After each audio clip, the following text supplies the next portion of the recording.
লক্ষ্মীপুর নামে একটি গ্রামে এক গরিব কৃষক তার পরিবার নিয়ে বাস করত। পরিবারে তার ছোট মেয়ে এবং তার বউ ছিল। তাদেরকে নিয়েই তার সংসার ছিল।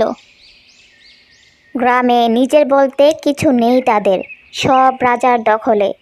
যারা যারা রোজগার করত সেখান থেকে রাজা ভাগ বসাতো, সেখান থেকেই রাজাকে ভাগ দিতে হতো। সেই গরিব কৃষকের ঘরে ছিল অনেক অভাব। সে যদিও অনেক কষ্টে কিছু টাকা রোজগার করত, সেখান থেকে বেশ অর্ধেকখানি টাকা রাজাকে দিতে হতো। একদিন গরিব কৃষকের মেয়ে তার বাবার কাছে খিচুড়ি খাওয়ার আবদার করে, কিন্তু সেদিন তার হাতে কোনো টাকা ছিল না। গ্রামে কোথাও তখন কোনো কাজও ছিল না। মেয়ের আবদার পূরণ করার জন্য গরিব কৃষক গ্রাম থেকে অনেক দূরে গিয়ে কাজ করে কিছু টাকা রোজগার করে আনে। সে হাতে টাকা পাওয়ার পর ভাবতে লাগলো, এই টাকা থেকে যদি রাজাকে অর্ধেক দিয়ে দিই তাহলে তো আমার মেয়ের জন্য খিচুড়ির আয়োজন করতে পারবো না। তার চেয়ে ভালো অন্য দিন ইনকাম করে দিয়ে দেব। এটা ভাবতে ভাবতে সে টাকা নিয়ে দোকানে গেল খিচুড়ির আয়োজন কেনার জন্য। সে তার পরিশ্রমের টাকা নিয়ে এক পা করে দোকানের দিকে এগিয়ে যেতে লাগলো। সে দোকান থেকে খিচুড়ির সমস্ত আয়োজন সে কিনে নিল।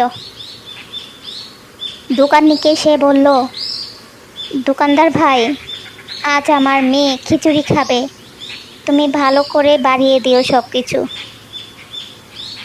তারপর সে পুটলি নিয়ে তড়ি ঘড়ি করে বাড়িতে গেল। বাড়িতে গিয়ে বউকে বলল, তাড়াতাড়ি খিচুড়ি রান্না করো। তার মেয়ে খেলা করছিল। যখন তার বাবাকে দেখলো হাতে পুটলি, তখন তার বাবাকে সে বলল, বাবা, তুমি খিচুড়ির আয়োজন এনেছো? আমি অনেকক্ষণ যাবত অপেক্ষা করছি, কখন তুমি আসবে আর মা রান্না করবে এবং আমি খাবো। কি মজা, কি মজা, আজকে আমি খিচুড়ি খাবো, খিচুড়ি খাবো। এই বলে ছোট্ট মেয়েটি খুশিতে লাফাতে লাগলো। মেয়েটির মা খিচুড়ি রান্না করে সবাইকে নিয়ে তৃপ্তি করে খেলো, যেন অনেক দিন পর অমৃত খেলো। আর এইদিকে গ্রামের একটি লোক সেটি দেখতে পেয়ে রাজার কাছে বলে দিল। রাজা তাকে ডেকে পাঠালো।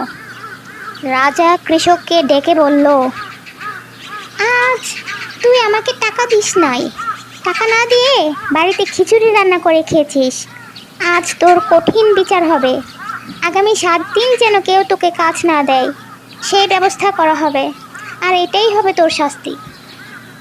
গরিব কৃষক তখন কান্নায় ভেজা কণ্ঠে রাজাকে বলল, মহারাজ, ঘরে আমার ছোট্ট মেয়ে আর বউ আছে, তারা না খেয়ে মরে যাবে। দয়া করেন মহারাজ, আমি আপনার টাকা পরিশোধ করে দেব। কিন্তু রাজা কোনো কথাই শুনল না। একটু পর সেখানে একটি লোক উপস্থিত হলো। লোকটির সামনেও সে বলতে লাগলো, আমি এই রাজ্যের রাজা, আমার কথাই শেষ কথা। তখন সেই লোকটি ধীরে ধীরে চেয়ারের সামনে গেল এবং চেয়ারে বসে লোকটি বলল, আমি এই রাজ্যের রাজা রায়মোহন। আমি কিছুদিনের জন্য শিকারে গিয়েছিলাম, আর এইদিকে এত কাণ্ড ঘটে গেল। তখন সেই নকল রাজাকে ডেকে বলল, তুমি কে? এখানে কেন এসেছো? তোমার উদ্দেশ্য কি? তখন লোকটা বলল, হুজুর, আমি অচিনপুরের রাজা। সেখানকার প্রজাদের উপর অনেক অত্যাচার নির্যাতন করতাম। সব প্রজাদের থেকে কর নিতাম। কৃষক জমিতে ফসল ফলাতো, সেখান থেকে বেশ অর্ধেক ফসল আমি রেখে দিতাম। আরও অনেক অত্যাচার করতাম। তখন আমার বাবা আমাকে রাজার আসন থেকে নামিয়ে দিয়েছিলেন এবং গ্রাম থেকে বের হয়ে যাওয়ার আদেশ দেন এবং বলেন, আমি যদি নিজেকে শুধরাতে পারি এবং একজন বিনয়ী হতে পারি, তবেই আমি আবার আমার রাজত্ব ফিরে পাবো। কিন্তু আমি এখানে এসেও সেই আগের মতো আচরণ শুরু করেছি। আমি আমার ভুল বুঝতে পেরেছি। আমার এই রকম অত্যাচার নির্যাতন মোটেও ঠিক হয়নি। আমার এই খারাপ আচরণের কারণে আমার রাজ্যের কেউ আমাকে পছন্দ করতো না। আর কখনো আমার প্রজাদের উপর খারাপ আচরণ করব না। আর কখনো আমি আমার প্রজাদের উপর অত্যাচার নির্যাতন করব না। আমি আমার রাজ্যের প্রজাদের অনেক ক্ষতি করেছি। আমি ভুল করেছি, আমি অপরাধ করেছি, যা ক্ষমার অযোগ্য। অনেক কাঁদিয়েছি আমার প্রজাদের। আমি আমার রাজ্যে ফিরে গিয়ে সব নিয়ম বদলে নতুন নিয়ম করব।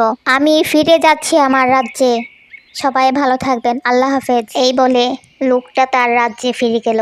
আর এইদিকে রাজা তার প্রজাদের নিয়ে সুখে শান্তিতে বাস করতে লাগলো, ঠিক আগের মতো।